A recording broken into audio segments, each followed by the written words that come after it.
Hello everyone. अर्धवार्षिक परीक्षा सत्र 2021-22 के लिए कक्षा 9वीं विषय सामाजिक विज्ञान के कुछ महत्वपूर्ण प्रश्न उत्तर आपको बताएंगे जो आपके अर्धवार्षिक पेपर के लिए बहुत महत्वपूर्ण है। उनको आप जरूर पढ़ के जाइएगा। तो देखिए प्रश्न है, सबसे पहले देखिए बांगर और खादर में अंतर। ये कई बार आ चुका है और इस बार भी आ सकता है। तो एक तरफ देखिए बांगर, एक तरफ खादर लिखना। आपको केवल 3 अंतर यहाँ पे दिख रहे हैं। पहला है बांगर पुरानी जलोढ़ मृदा होती है और खादर में नई जलोढ़ को खादर कहा जाता है। आप यहीं से भी तैयार कर सकते हैं, साथ में अच्छे से समझ के। बांगर में दूसरा पॉइंट है, यह मृदा नदी के बेसिन से दूर पाई जाती है। और खादर में लिखना है, यह मृदा नदी के बेसन के पास पाई जाती है। तीसरा अंतर देखिए, यह भूमि कम उपजाऊ होती है तथा खेती के लिए आदर्श नहीं है। और खादर भूमि में है, यह मृदा बहुत उर्वरक होती है तथा कृषि के लिए आदर्श मानी जाती है। तो ये बांगर और खादर में जो अंतर है ये बहुत ही इंपॉर्टेंट है, इसको आप जरूर पढ़ लीजिएगा। इसके आगे पूर्वी घाट तथा पश्चिमी घाट में अंतर, इसको भी अच्छे से तैयार कर लेना है आपको। तो देखिए एक तरफ पूर्वी घाट है और एक तरफ पश्चिमी घाट है। पहला नंबर पूर्वी घाट में लिखना है, पूर्वी घाट प्रायद्वीपीय भारत की पूर्वी भुजा का निर्माण करता है। पश्चिमी घाट में लिखना है, पश्चिमी घाट प्रायद्वीपीय भारत की पश्चिमी भुजा का निर्माण करता है। दूसरा है, इस घाट की ढलानों पर वर्षा कम होती है पूर्वी घाट में। पश्चिमी घाट में है, इस घाट की पश्चिमी ढलानों पर पूर्वी घाट की अपेक्षा कम वर्षा होती है। वर्षा कम इसमें भी है, लेकिन इसमें इसकी अपेक्षा इसमें और कम है। तीसरा है, पूर्वी घाट कोरोमंडल तट के समानांतर है और पश्चिमी घाट मालाबार तट के समानांतर है।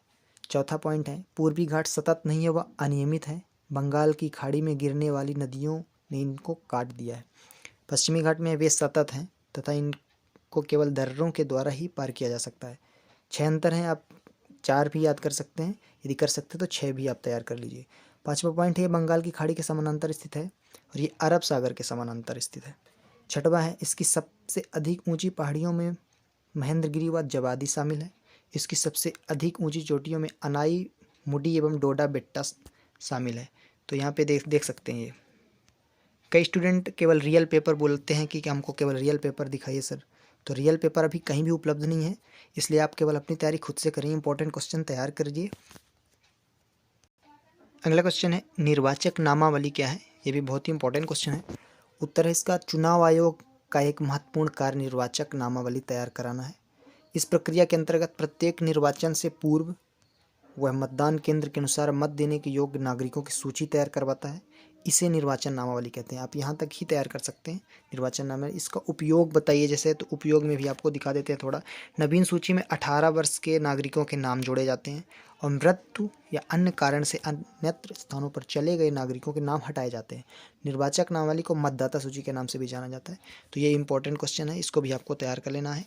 अगला देखिए, भारत की 5 प्रमुख झीलों के नाम लिखिए। तो भारत की 5 प्रमुख झीलें देखिए, पहली है वूलर झील, दूसरा लोनार झील, तीसरी चिल्का झील, चौथा कोलेरू झील और पांचवा है पुलिकट झील। तो भारत की 5 झीलों के नाम, इसको भी आपको तैयार कर लेना है। अगला क्वेश्चन देखिए, अरब सागर में गिरने वाली 2 नदियों के नाम लिखिए। तो अरब सागर में गिरने वाली 2 नदियों के नाम है नर्मदा और ताप्ती। ऑब्जेक्टिव टाइप में भी इस तरह के क्वेश्चन आ सकते हैं कि अरब सागर में गिरने वाली नदी कौन सी है, तो नर्मदा और ताप्ती है। प्रश्न नंबर पे ध्यान मत दीजिए, क्योंकि हमने इंपॉर्टेंट क्वेश्चन अलग अलग जगह से लिए हैं, तो प्रश्न नंबर पे आपको ध्यान नहीं देना है। अगला क्वेश्चन देखिए, 5 नदियों का प्रदेश किसे कहा जाता है? तो इसको पंजाब को कहा जाता है, इसको तैयार कर लीजिएगा। 5 नदियों का प्रदेश किसे कहा जाता है? पंजाब को। तो ये भी ऑब्जेक्टिव में आ सकता है। अगला क्वेश्चन देखिए, राजनीतिक दल किसे कहते हैं? लिखिए। तो राजनीतिक दल उन नागरिकों के संगठित समूह का नाम है जो एक ही राजनीतिक सिद्धांतों को मानते हैं और एक राजनीतिक इकाई के रूप में काम करते हैं और सरकार पर अपना अधिकार जमाने का प्रयत्न करते हैं। ये भी इंपॉर्टेंट क्वेश्चन है, इसको भी आपको तैयार कर लेना है। अगला क्वेश्चन है, मुख्य निर्वाचन आयुक्त को कौन नियुक्त करता है? तो निर्वाचन आयुक्त की नियुक्ति किसके द्वारा की जाती है? राष्ट्रपति के द्वारा की जाती है।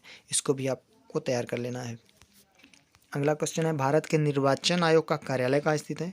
तो भारत के निर्वाचन आयोग का कार्यालय नई दिल्ली में स्थित है। कुछ खाली स्थान देख लीजिए। 5 नदियों का प्रदेश किसको कहा जाता है? तो 5 नदियों का प्रदेश बताया गया, पंजाब को कहा जाता है। तो इसका सही आंसर पंजाब है। दूसरा है गंगा नदी, तो गंगोत्री नामक हिमानी निकलती है, तो इसका गंगोत्री, इसका पंजाब हो जाएगा। नर्मदा नदी मध्य प्रदेश के अमरकंटक पहाड़ी नामक स्थान से निकलती है, तो इसका अमरकंटक पहाड़ी भरना है। हीराकुंड बांध कहाँ पे स्थित है और नागार्जुन बांध कहाँ पे स्थित है?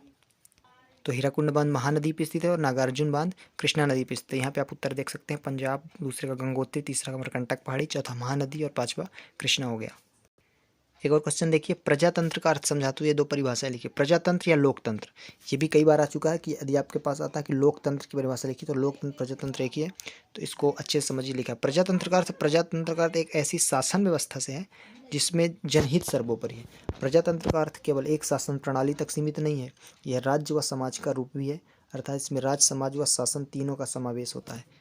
राज्य के रूप में प्रजातंत्र जनता को शासन करने, उस पर नियंत्रण करने एवं उसे हटाने की शक्ति है। समाज के रूप में प्रजातंत्र इस प्रकार की सामाजिक व्यवस्था है जिसमें समानता का विचार और व्यवहार सर्वोपरि हो, व्यक्तित्व की गरिमा का समान मूल्य हो एवं विकास के समान अवसर सभी को प्राप्त हो। यह संपूर्ण जीवन का एक मार्ग है। यह मूल्यों की एक ऐसी व्यवस्था है जिसमें व्यक्ति साध्य है और व्यक्तित्व का विकास इसका उद्देश्य है। यह स्वतंत्रता एवं समरसता की पूर्व कल्पना पर आधारित है। तो लोकतंत्र की परिभाषा सामान्य रूप से ये भी कह सकते हैं कि जनता का जनता द्वारा किया गया शासन है, जो अरस्तू ने बताया था। और यदि लॉन्ग आंसर में आता है तो इस तरीके से आपको इनको तैयार कर लेना है। और बार बार मैं यही बोल रहा हूँ कि रियल पेपर के भरोसे बिल्कुल नहीं रहना है, क्योंकि रियल पेपर कहीं भी उपलब्ध नहीं है, आपको अपनी तैयारी खुद से करनी है।